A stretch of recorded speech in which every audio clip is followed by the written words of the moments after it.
There are many types of monsters in this world. Monsters who will not show themselves and who cause trouble. Monsters who abduct children. Monsters who devour dreams. Monsters who suck blood. And monsters who always tell lies. Lying monsters are a real nuisance. They are much more cunning than other monsters. They pose as humans, even though they have no understanding of the human heart. They eat, even though they've never experienced hunger. They study, even though they have no interest in academics. They seek friendship, even though they do not know how to love.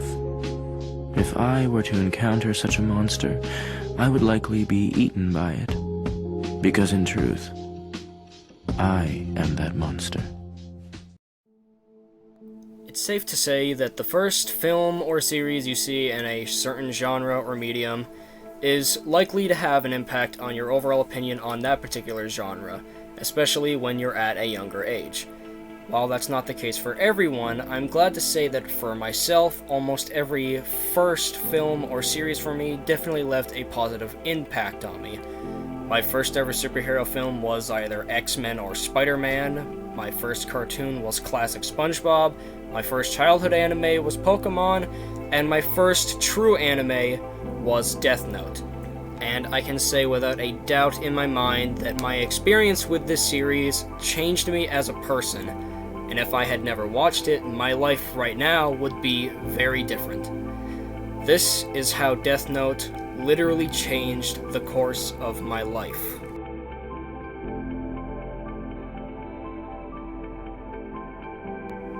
As I said earlier, my only experience with anime overall before Death Note was limited to mostly kids shows that I watched growing up on 4Kids, Jetix, and VHS, such as Pokemon, Sonic X, Kirby, and the original run of Yu-Gi-Oh! This was really all I had ever watched until my freshman year of high school, where I ended up becoming good friends with a new kid in my class who was very emo and very into anime.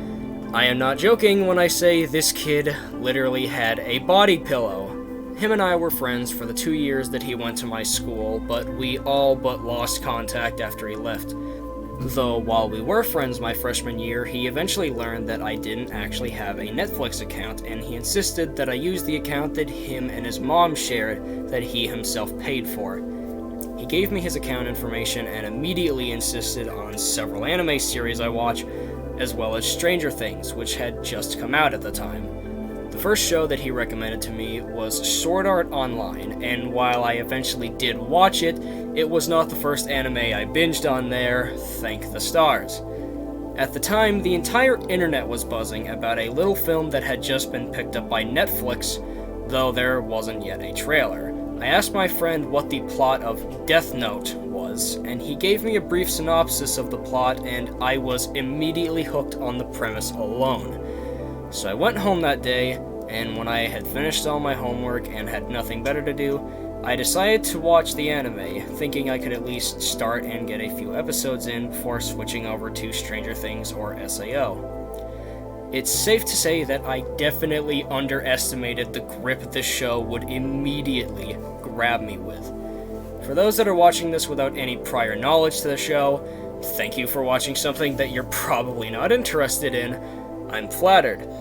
To be brief, Death Note follows the character of Light Yagami, a high school student who finds a notebook labeled the Death Note one day upon leaving school, and he discovers that any name written in this note with the person's face in mind will soon die after a heart attack, though if you write a cause of death in the note, then that will be how the person dies instead.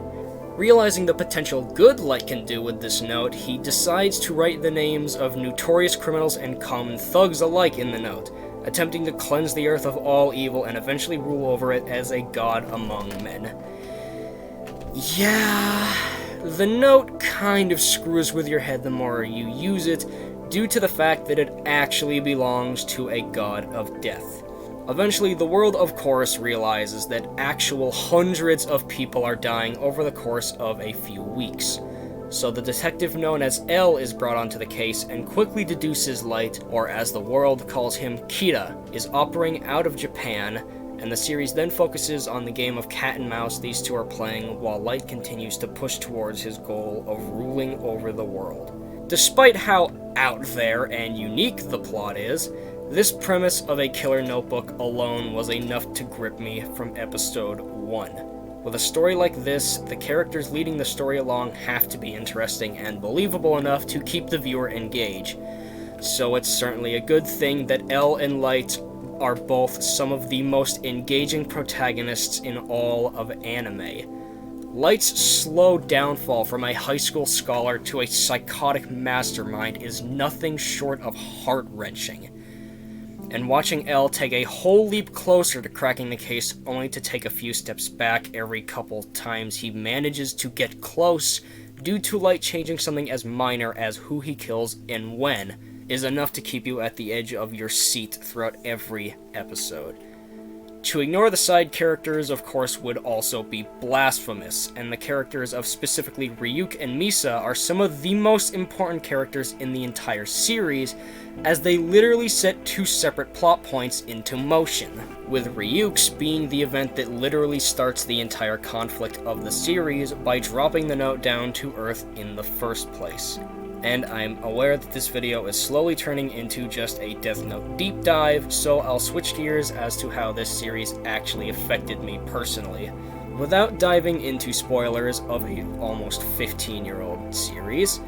As the series goes on and the plot thickens, I definitely felt myself getting more and more hyper-focused on everything going on, and by the end of the series, I felt an odd mixture of emotions, of mostly both satisfaction and a low-building feeling of just emptiness.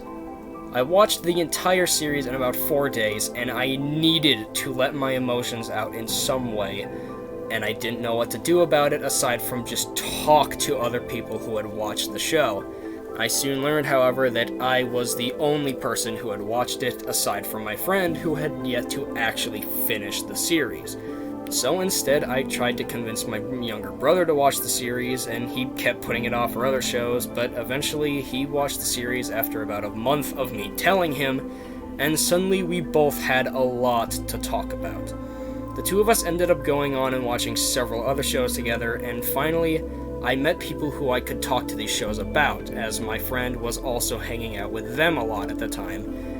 And while that old friend of mine may be gone now, the other friends in that group are some of the greatest, most influential people that I have ever had in my life.